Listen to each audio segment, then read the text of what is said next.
Sanatomi khumuk semti yengo. Hay ma. Mai khumuk je sakla me hai ne. Adune ai se khumuk aho basdagi khongbi se loi li thoe haba.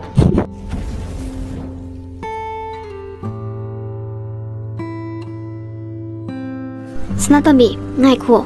Hayeng do lupa yang kaya kaya kaya naraga asabo sa sena hainabne. Ato nangi pesa yaurabo. Yauradi piramo. Hayeng masal mayam do layra porok dini. Aduga school do sudo ineba. Monica, aini hana khangdabani na pesa su porok dre. Suzu sudre. Hayeng asabo laybadane. Ay hapagi. Hayeng do ay putoge ba.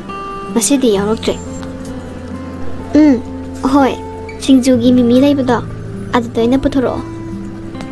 Hayeng do chicken ngau bu su porok dini. Akhoi ma da ngau halake. Aigi lupa kontra amadi leire. Yang kai sugu daba lupa kun wale. Akhoi ma da lupa kun do happy na haigi. Nungdangi thongu daba singse. Chara pharamdre. Kamdong ni side.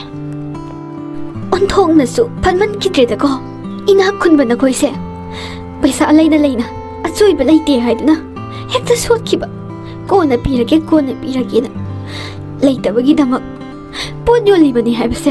Khangdabani nin da koi. Nungmagi sara talaga chari ba ikoi dabu hayeng pige hangchit pige haidana solaga saba ngami ba atong su phatkidreda hojipu karai tigi singno aina lawga dabase khochida lupa tara phawa paide ngari su loiramani as karino aina tawga dabase bo matha se ontong na sakre ai jagdrabasu isa sinse mabuk thaloi dori ai nei ma dagi lupa kun loge khali side as ai loba ngamaroida akhoi mungi chak thongna ba seng phawba leitri ngai sida aina lupa kun piona kamaina ningai tawdoino ima se matha yamna sare akhoi bu puk thalora roidra haiduna as ai gi lupa kun thrasina seng keji ama wan badi konani ai yawra roida hayengi mayam pulaga asapo sabado ai lupa kuntra se imada pirage aduga cheng walaga akhoi punnoina pukthana sabana farane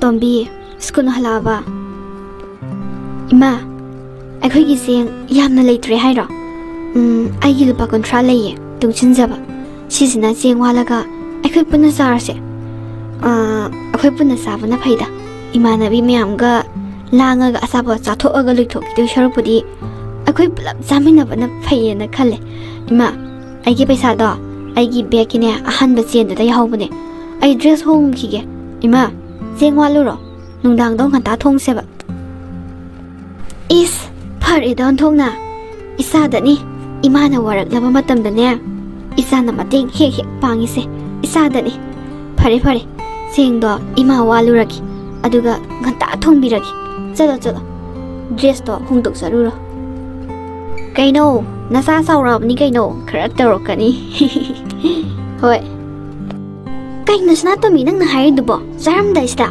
yauroi bu kaino yaud da hekta ya bro aina ngarang second ngoba purakani na hai dudi Monica saunu aido saning musu faudri aduga haksang su nungaite adugi neba ai class ta leramage noina canteen phawba singa porokpase ai nuaite anumai tawno ai class room leramage noi sablo la oko ngasai lairik ta ingai dudi kemta hode charam dai sta khangson sondre iraba nate nang nuai tise kaidanoba nang talli sem ta hairo ngon as adugi nate noi lana lawnoba ai nangonda nuai ta ba kem laite saurno ai class manung leramage noi za thoga lawko phajna Monica, sanatomi kai sakroge hodikta phamnum daine swaida puspadi ho mawa to basakre khoido go sawninge magi paisa dusu kon hanjalak na bana aina mimi lupa yang khai leirurabane ba paisa thawai tinghali soba paisa su hanjalam daba duga o sara roye masa nungai tina sakre class ta khoido go sawninge puspada asapolo bo sakhibane khoido am sawninge daidi asumai to bo jam nungai ti haba saram dai tham dai da punna hau dau da harau sabda kai da we hainu khangdi ba ꯂꯩꯊꯣꯛꯇꯣꯏꯒ ꯌꯥꯎꯔꯣꯏꯗꯣꯏꯒ ꯑꯗꯨꯝ ꯇꯧ ꯂꯩꯅꯦꯕ ꯃꯁꯤ ꯅꯨꯄꯤꯁꯦ ꯇꯤꯟꯅꯕ ꯌꯥꯝ ꯅꯨꯡꯉꯥꯏꯇꯦ ꯑꯩꯗꯤ ꯃꯥꯁꯦ ꯇꯤꯟꯅꯕ ꯌꯥꯝ ꯅꯨꯡꯉꯥꯏ ꯑꯗꯨꯅꯦ ꯃꯕꯨꯛꯁꯨ ꯌꯥꯝ ꯐꯩ ꯂꯥꯏꯔꯤꯛꯁꯨ ꯍꯩ ꯑꯗꯨꯒ ꯁꯨꯃꯥꯏꯅ ꯆꯥꯔꯝꯗꯥꯏ ꯊꯛꯑꯝꯗꯥꯏꯁꯦ ꯄꯥꯛ ꯌꯥꯎꯒꯟꯗꯦ ꯍꯥꯏꯕ ꯃꯥꯁꯦ ꯀꯩꯒꯤꯅꯣ ꯈꯪꯗꯦꯕ ꯃꯀꯣꯛ ꯆꯥꯈꯠꯂꯛꯏꯅꯦ ꯃꯀꯣꯛ ꯆꯥꯛꯏꯕ ꯃꯇꯨꯡ ꯃꯅꯥꯎꯅꯦ ꯁꯨꯡꯍꯧ ꯍꯦꯛ ꯍꯧꯔꯣꯏ ꯌꯥꯎꯁꯨ ꯌꯥꯎꯍꯜꯂꯣꯏ ꯑꯩꯕꯨ ꯄꯩꯁꯥ ꯗꯕꯜ ꯇꯤꯡꯍꯟꯕ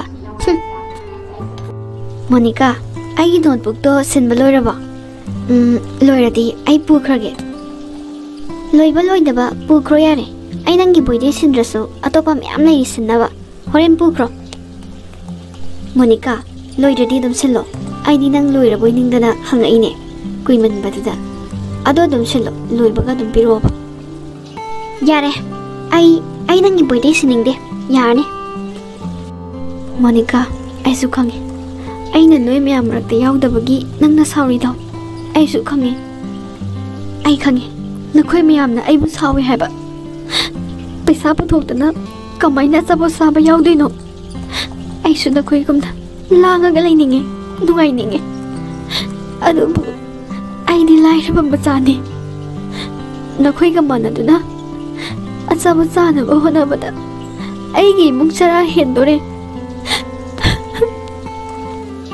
ꯅꯈꯣꯏꯅ ꯏꯅꯥꯛ ꯈꯨꯟꯕꯅꯦ ꯑꯗꯨꯒ ꯑꯩꯅ ꯂꯥꯏꯔꯕ ꯑꯩꯒꯤ ꯊꯃꯣꯏ ꯀꯅꯥꯅꯁꯨ ꯈꯪꯕꯤꯗꯦ ꯑꯩꯁꯨ ꯅꯈꯣꯏꯅ ꯅꯣꯛꯂꯤꯕ ꯅꯨꯡꯉꯥꯏꯕꯒꯤ ꯃꯤꯅꯣꯛꯇꯣ ꯄꯥꯝꯗꯕ ꯅꯠꯇꯦ ꯑꯗꯨꯕꯨ ꯑꯩ ꯂꯥꯏꯔꯕꯅꯦ ꯂꯥꯏꯔꯕ ꯏꯃꯥꯒꯤ ꯃꯆꯥꯅꯤ ꯑꯩꯗꯤ ꯅꯈꯣꯏꯒ ꯀꯩꯗꯧꯅꯨꯡꯗꯁꯨ ꯃꯥꯟꯅꯕ ꯌꯥꯔꯣꯏ ꯁꯅꯥꯇꯣꯝꯕꯤ ꯅꯪꯒꯤ ꯕꯣꯏꯗꯣ ꯃꯣꯅꯤꯀꯥꯅ ꯑꯩꯉꯣꯟꯗ ꯄꯤꯔꯛꯑꯕꯅꯦ ꯑꯗꯣ ꯑꯩ ꯁꯤꯟꯒꯗꯕ ꯈꯔ ꯋꯥꯠꯂꯦꯕ ꯑꯗꯣ ꯍꯌꯦꯡ ꯑꯣꯏꯅ ꯄꯨꯔꯛꯑꯒꯦꯀꯣ ꯑꯣ ꯍꯣꯏ ꯌꯥꯏꯌꯦ ꯑꯗꯨꯗꯤ ꯑꯩ ꯆꯠꯂꯝꯃꯒꯦꯀꯣ ꯍꯣꯏ ꯁꯅꯥꯇꯣꯝꯕꯤ ꯁ꯭ꯀꯨꯜ ꯁꯨꯇꯤ ꯊꯥꯔꯕꯣ ꯉꯁꯤꯗꯤ ꯈꯔ ꯉꯟꯕ ꯃꯥꯜꯂꯤꯗ ꯍꯣꯏ ꯑꯕꯣꯛ ꯉꯁꯤꯗꯤ ꯁꯨꯇꯤ ꯈꯔ ꯉꯜꯂꯦ ꯑꯩꯈꯣই ꯑꯣꯖꯥ ꯃꯌꯥꯝꯗꯣ ꯁ꯭ꯀꯨꯜꯒꯤ ꯃꯤꯇꯤꯡ ꯑꯃ ꯂꯩ ꯍꯥꯏꯌꯦ ꯑꯗꯨꯗꯨꯒꯤ ꯍꯣꯂꯤꯗꯦ ꯇꯧꯔꯤꯕ इस ओंथोंना तान जारेदा आइसु दुकान से थोंग लोनसनगे तौरंबनी थबक अमत चटलुगे तौबने नंगी साइकल से मीना लौखिद्रा हाइदना अबोकना संगिनी ने हे ला नंगसु चटनबा तौरो अबोकसुने थबक अमा तौरुखिगे दुकान से थोंग लोनसलमगे तौबनी अबोक नंगसे याम नुसिंगो आइगी साइकल से संगबीबगीदमक थैंक यू आइदि अबोकता करिसु पीबसु ngamde kaimta pijabasु ngamde अबो अना हयेंने चाउरकांदा मतिक चारकांदा अबोकी मतिक मैम पांगदोइने ओंथोंना नुसिख्रेदा इसुगी वाहैसे अदो अबो वा अमता हंगी नंगी साइकल से नंगने स्कूल दा पुसनद्रिदुबु करिगिनो स्कूल दा साइकल मैम पुनरइदुदी नंगसु पुसनबा कैदौबगे खोंगना सांगा संगिदुबु वाद्रो अबो अगी साइकल से हम्बरने अदो मी ममांगदा पुसनबा इकाइजेबा अखोइगी इमानबीसिंग अदुगा स्कूल दा तमीबा मयामदो मोइदी इना करा खुनबा मसा ngaktane अइगोंदा सोइदनगी नुकनरकने अदो इनुकनबदो इकाइजेबा बो अदुना अबोकी दुकान ममांगसिदा हे खममबने अइगी साइकल से यामनासु फजद्रे अइना कोकथलगा रंग अमु संजनबगी कैनोमसु तौरेबा अदुगा हम्बरसु ओय मीगी ममांगदा इकाइजेबो अनंबना भेंदा लोइन चले इमानबीगे आई खक्तने साइकल हम्बर सिदा थौरिसे अदुगिने बो लेसाबी मसा 11 काराबनिना इकाइनि बनिने ममानबी मयाम मांगसिदा कयादि नुसिरेसे नुसिख्रेदा अबो आई चलगे अखोइ स्कूल गी बेंदो होरेन लंबीदा सोइदनगी थेंगनरनी आई हाना चलौरगेबा इकाइजेबा थेंगनरदि अबो हाय मसु तमना तमना चलुको ओंथोंना नुसिख्रे वानी अंगांग असे येंगुने माना थौरिबा साइकल असे इतेक हेक्ति एदना हम्बर नेबा होजिकानी अंगांग सिंगोरदी थौवबु यारोय मा ओइबै थौरिनी कयादि नुसिरे येंगुने इचम हेक समजरदना अस साइकल जे मुक नुसित पोखाइग्रेबा कमाइन तौनी युम योगदबसु वाली आइबु खोंगने इनदोरबो तोइसिबो अस तंजासिदा अखोइ स्कूल गी बेन अमु लाएबा अस काइदिनो इन लोट तोइसिबो ओतोंने काइजरिदको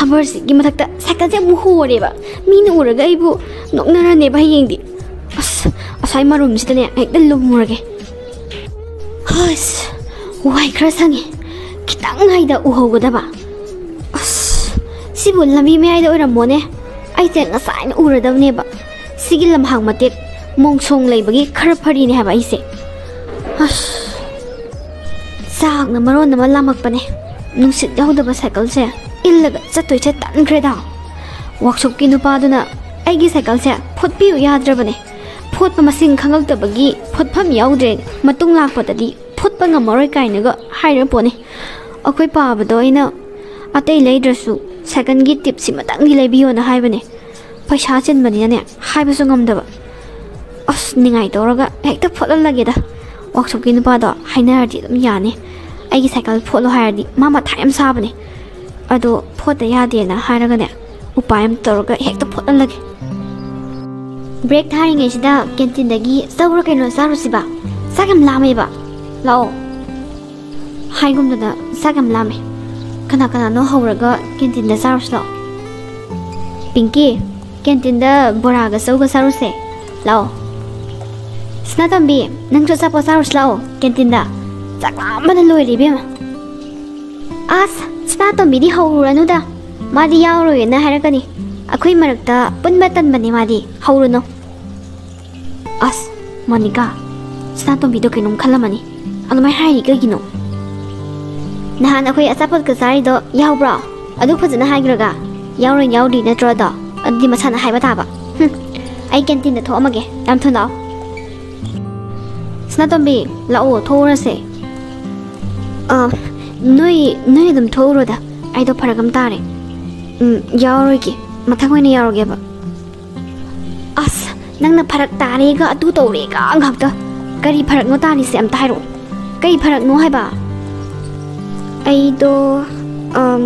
अइदो पैसा पुरक्ट्रे अदुगा चासु चानिंगबा फाउदे पक नुंगाइतेबा अदुगिने नोई नोई चतलुरो अइ मथंग यावरोगे अस पैसा पुथोक्तना कमाय चाबा यावदोइनो अइगोंदा पैसा अहेनबा यावबस नाते पैसा यावक्ट्रबनिना लेहौरसनो सनातोंबी अदुदि अखोई कैंटीन दा थोए हे पिंकी नंगसु लाओको अखोई थोअमगे सनातोंबी अइगोंदा पैसा अहेनबा यावे नंगी सरुक्तो अइ पुथोकेबा लाओ चाक याम लामे कैंटीन दा कैनुम चारुसेबा लाओ पिंकी अइ मथंग ओइना यावरगे अइ पुक्सु नुंगाइते अदुगिने कैंटीन गी थाव चासनबदो अखोई माना सैबा अदुगी सुनेबा अइ मथंग सोइदनगी यावरगे नोई चाथौरो थेंख्रानी चाक लांबगी पुक नुंगाइतबा ओइरमगनी बेमा अस होय नंग याद्रबनिना अइ थौरगेको सनातोंबी ngasidiने कैंडल सु केरोसिन सु अमता लेते नुमित तारिङैदा चाकसे चाहौनबा तौसे होय नुमित तारगने थानबा मै लेते कैंडल मते अमखक ले मसिनने नंगी लाइक पानबा थमजरो होय मा नुमित तारिङैदा चाहौरसे कैंडल मतेक तोइमा इसिंग लुपदी कोइना थानबा याय हाये अखोइ इमानबीना हारिबा मोइसु अखोइ इमुंगी सुमाइनाने याम वायेबा माना हारिबा कैंडल से थानद्रिङैदा दोसीदा खुना पाइरगा इसिंग बाटिनदा चोप लुपोये अदु ओइरदि कैंडल दो कोइना थानबा याये माना हाइबा इस कैंडल दो इसिंग लुपदी कमाइना चाक तोरिबा मैसु खनबा कई हाइतारे लंगदो दोसीदो खुना कन्ना पाइसलेदना इसिंग चोहलंदबिदा अदुगा माइ मसा तैदो इसिंग लुपे वानी दैमा अदु ओइदि अदुम चाकनेबा कैंडल दो कुइना थानबा होनबदा चाउ यारोइको फरे चाकसे चाथौनबा तौसे अदुगा होरेन कैंडल दो लाइक पानबा नंग थमजरो कोलिकासे तिंथोरो लो इमागा तौमिनासे होय इमा अदो इमा अखोइगिसु स्क्रीन टच नत्रसु कीपैड ओरसु फोन अमतंग लेरदि नुंगाइदौनिको पाबुंगदा फोन तौबसु याबा फोन लेइतबसे याम नुंगाइथे अदो लेयोदि हाइबा नतेबा अदो हयेंग लेरकांदा लेइदि लेसेबा कोइमा पैसागा मयाम लेरकांदा लेसेबा इमाको लेयोबको पैसा लेरकांदा आइगी इसासे मनिंग सुंतंग थुंजद्रबने ममा आइगी अवाबसे चप चाना खंगबा इचाने Lady ni. Babungna sale tan basakirda. Paisa khara hek marang kai bagane. Laidorabani khoigisu phone nama. Ado saksi sa thongna batawsi. Numita sale. Lao thina batawsi. Nang natro nahan humber second illaga chalorida. Mane. Leisabi na humber thori ba. Kairo nang bo. Leisabi na humber thau ba hongna bro. Natti nang bo humber nataba second ga lejerbo. Karino nang bo. Natraga bendo ina chalodana. Akhoi ga puna tongminarase. Ai bendo chaloida. Cycle da dum chatke. Noi bendo dum chalo. Hai hekna ba sai di leitana. Hai do hekki honarabadi hena waroidro. Aduna ne hai hekna ba sai do hana thiba ama darkar oyeba ko. Adugine. Ai kisum khande da. Kisum ikai bide. Migi mapot huralu busnate. Ai gi leizaba isagi cycle da school chatabu kaidoba ikai doino. Ikai deda. Ado mi kanamta punaraktabagi Singjiyon bi aboki manakta hek thamambani. As hai hekna ba chai adu ada kaino ai gyan ga tajade nang na haido. Noi literature wang bai kangbu as taning de haina de ba kai haino zu khang da haira kano. Sanatombi nangi na thona se yai he. Ado ai khoi dine songa me ngom zaroi. Hambar do ba kaina. Haima bel tagre. As mes ki homak taruk ta bane haba. Ngarang ne khoi papungi laptop ta serial yengi ngai da ne ahin su tom ra haba. Homak do ba loi kaure. Ai iman labi de gamda siluki ge. Sanatombi nang phamau ko ai sangi he. Hoi. Sanatombi ki khumuk sem ti yengo. Haima. Mai khumuk ti sakla me hai de. Adune aise khumuk ahobasdagi khongbi se loi lithoe haba. Mai khumuk chegai base adum tongi haba. Yam litro ama kok sin ba kaidogi khangde ba. Akhoi mem asa pa janai dana yauroi ba adusu khangbra. Khulli kamne haba. Nahan aina paisa putok ke haba dasu yaw ga ya ponte. Paisa hanjlo hairani pakhatana toira khangde ba. Ai de dum nokning leire. Nangna mai khumuk se chakla me na haba do. Khongbi se loi lithoe haba. Ado laira bai mathakne likpam sam kanbane asinu pise. Moi mung de khran nangi kaina su haigum tobane. Haima bel tagre law just law. Moina noknari se ai gi khumuk se gai ba khongbi li thokpa se sida uraga ne ba moina noknari se. Ngasi ne khoido saugulatana ne tannaraga mammai ste isai sakchaluni se. Aigi khumuk na se gai raga nangi na thoro. Hey, nangi na thoran he. Aigi khongbi uninga uning tokani nangi na thoro. Hey, nangi na thoran he. Mammai se tannar saktan dune na. I kareba. Ai khongbi se gai raga khongbi horaga moina ga naradana. Se kari to ena. Mawalodi, mawam ta lode. Ai su noi dona paisa pai ba masa oramadi. Noi na tongi ba phajab khumuk to. Ai gi su tongam na. Ado ai di lai raba mazane. Ai lai raba mazane haidana imai pa waga da tabakti. Ai punsi gi tawroi. Noi ga iga yamna khene. Aduna ne. Nawam ta lode. Chak lam ba su loire. Pose yon ba losilaga yumda halage tawbane. Nungsa jina marona ma sabane. Patigong ga hangam ga se khui re.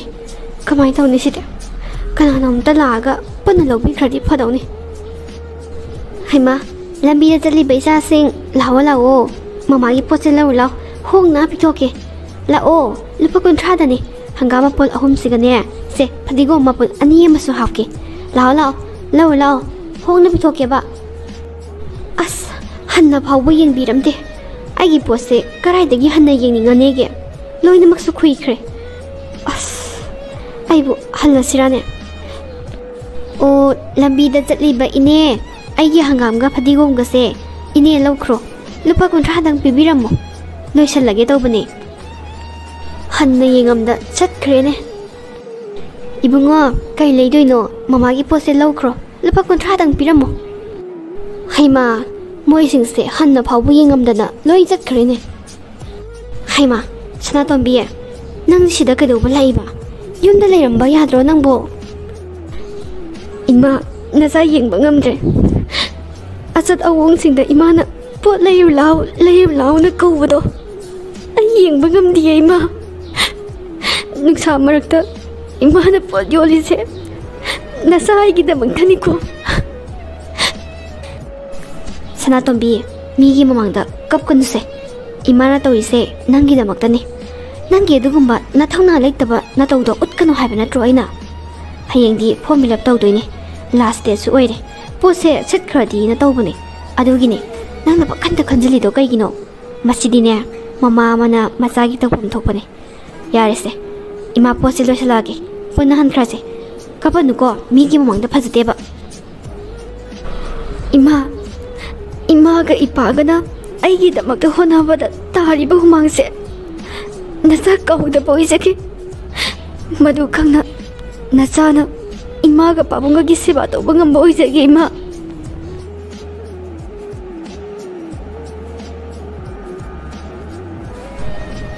loina khangi Sanatombi nangi nagun imana chana khange imagi leitabase ubada nangi awatpa kaya ama imada haidana lona thamkiba kayane mado ima khangdaba nate nangi khumukto loi segaire imane hayeng phupirage mojida lao yumda hannaba tawrasi nangi phumilawki paisa awatpadusu pabungna tharakena hairakpani mamanabada lao hannaba tawrasi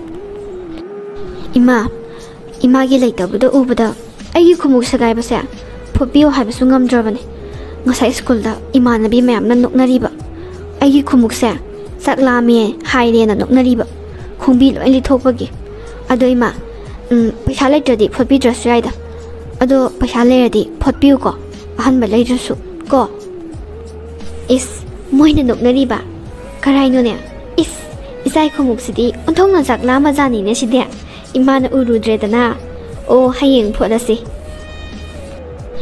ima mayam na ngonda noknariba mayamse nokna jasanu ai kanna honage aigi pandamdo yodriba phawba aina khumuk segaiba tongiba aina second number thoraga school chaliba imanabi mayam punbada paisa puthoknab leitabagi yaudriba asabojani ngasu lamna ising thaga khangiba mayamse ima aisu nongmadi mi wera kanda paisa ga mayam paira kanda loina mangamak toine ima ai kanna honage ima ga babungana ai ye shu oibiu ko ima ai ngamneba ai kanna honage ima isadi imagi thongna hapa isane isagi damakta honabadane ima kari su sokthaba naide honagadabani chahi taret ki matung tha ahum sure tolo pidaba kainu moina khalisiba hairaga yaksang mayada pidoini na natte karamba school no haibanida tha ahum tolo sotpasibu hongna braba aina sauningakna angang exam maya sida tok thoktoini ho moina piriba haiko manade yomba tolop tudi cosmetic leiba phawba kona de haiba adugi sumtatta tha ahum jomu pending le haliba moina khalise ekhoise free de lakwe ga ningi mane nongmada kiriba lipstick thariba foundation thariba lotion teiba mayam sibu paisa nataba dawna paisa pini khangdaba private school da oza oiba se pupen hek penjare ai piale haisine asida phamaga isau langi se Monica natro mani Monica ni udaba yam kuire Monica nangdi sida kaidormi ba udaba su yam kuire Sanatombi natro haima udaba yam kuire nangsu asa lao sida phamala wari sa se kai chluino sida leiremisibo udaba yam kuire thingna khidaba ha angang lai ta ubagi waye nang hak phamambane hallani yumda nangdi kaidobula ino sida nang gari yorokpro ai thilamura ibari dum chatmina grase yarnida ai su gari yore ado nang oza oirabo sigi school sida oira yam phaye oire oza wabana am toiba pikpa sauba di khangdre private job amdi phangjare nang su kainum di yengjaludana kaino sen thongnaba thaba khar toksalo Ibema nupi khoidine sel thoktradi pura kainomni kainoma saningasu kainoma leiningasu ining tobang humdabani ko aduna ne sen ta loibema nangsu kaino khra toksan ba yadro ai di hai haina oza ma sambu oire nangsu toksan lo kainomdi kai gari da laino cycle da laira nati ada khamise ai gi gari ne adagi gari di I-20 ma khamisira hoi kai noi sibo asigi car sibu nangi gari rane is kanai gari no sibo wai ra ba adungai ko ni snatombi nangbu kai mo honadrabo nangse nasangna tawgadi yam sense tawre thaina natre adu nang chu kai no mi tawsaludana thabang masa oisu yeng salo haiba natiye aigine direct case ta thiraga lobane kaino mana ngang sibo soiron paron lolira khangdi khumuk se yaba tungo ba mana gaidagi karno oidrawani thazabe ba mina teda ibema manipur se emena waisai lairamni kai kana de ibema ai bukta taraga phanam kuin lerame ada sum matam len boina private job torisni ado nangsu kainom ni tawsalo ikairuno paisa ta ma de ikairuno ibema honagadabne Monica nanga dorido yamna phai ha aisu MU da oza masama oiriye kaino aisibo MU manung da bu school labor kaino karamba school nangna oza oirisna Manipuri department da assistant professor oina thaupu bane pangjau chawba thabak pudi natida adum ngamnang hamnaba honari ba haibadune ha assistant professor haiba hoi kaino haisibo snatombi nang haido asengbagira hoi mane thajadraga aigi car se yengoto back te yarise snatombi thada kaya phangi kaya mudi phange ba 1.8 lakhs kumbati phange imai pima aigi sahi amagi tolop do magi tha amagi tolop oiraba is Monica aisu jatna badawge nongma matang sabda akoi pulaga asapo sase ko ai chatluki ge akoi ma do asida tholaga ngai leireba hoi yaye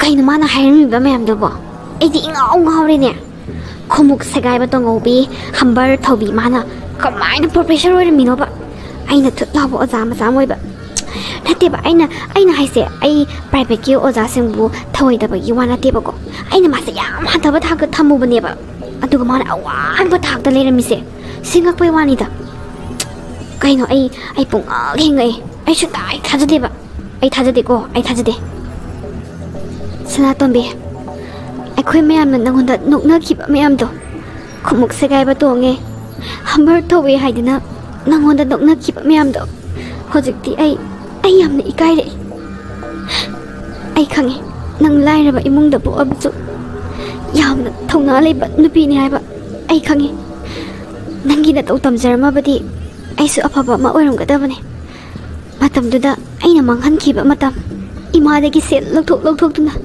koi ba chatkiba sel manghan khiba mayam do hojikti kaya da pamura ba Sanatombi nang honabagi mahai phangabane nang pai honagadamne lairba masa lepna mangde aibado ai ngasi ti khange ima sana do yam phajai paksabana lori ima tadi Izana sabi banna rau bise phaja bana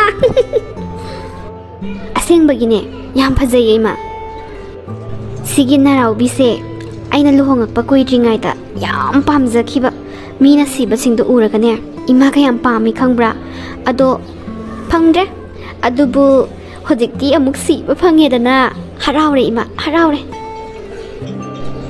ima na janingbado hayo kai janingino nasidi nazana imana hek pamba makai loinamak leiradabane aduga babunga imaka gi account ne lising yang khai Nasana hapkrabane. Ima, nasa se hojikti matik saba nasa ama habado oirabane ima. Ima ga babunga na semi bai mai hojikti yale. Ima, hayo kai janingi no ba. Se, ai lei doine ba ima janing bado. Nising yang kai happy ri bai sana. Onthong ga nungai le da. Ado, nangi sigumba hotel sida janing babu yaudi da. Aina janing ba ama khakti le. Ado, imana janingi do kai no dum hairo ba. Layer doine ko ti raga. Sida yaudrasu imana yaungani khanba mafam da adu da jal layer doine. Hairo ba ima. Numito pot amata setkide. Nongsu thili dai. Pung 12 makai baro taslakpagi pofam phambi mayam do tan ko bisaka kotla ga sanai. Imasu yamna janingki. Makhoina sabado yamna haudo boiningi. Karigino khangde. Namituda tan ko bisaka do yamna janingi. Adubu engonda yauriba lupa ni phuk yaubado. Aduna leiraga saba ai ngamde. Maramdi pot setrapanina yum hankibada cheng walaga hankidoine. Adugi namituda aina lam ki baza saning ki ba ko bisak to ima saba phangkide. Adugi ko bisak to ima saninge. Ima saninge adugi tangge ko bisak to nangna pisage hairagana adu oina pijo. Ima aigi damakta honabada chaningba seningba kaya naning thungjadrabani ko.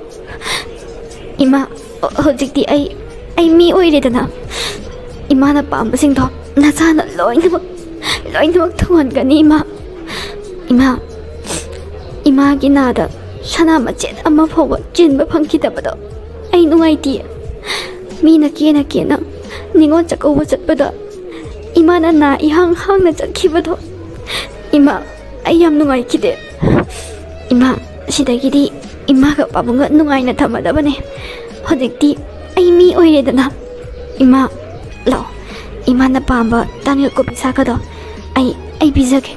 Ima lao chalas ima sidagidi ima ga babunga thabak amata solaroi. Ima ga babunga nungaina thamadabane.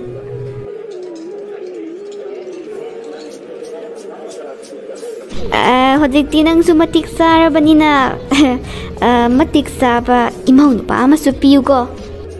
Ha, imong nupa haiba. Ihe, soide. Iya nupa haiba. Iya nupa.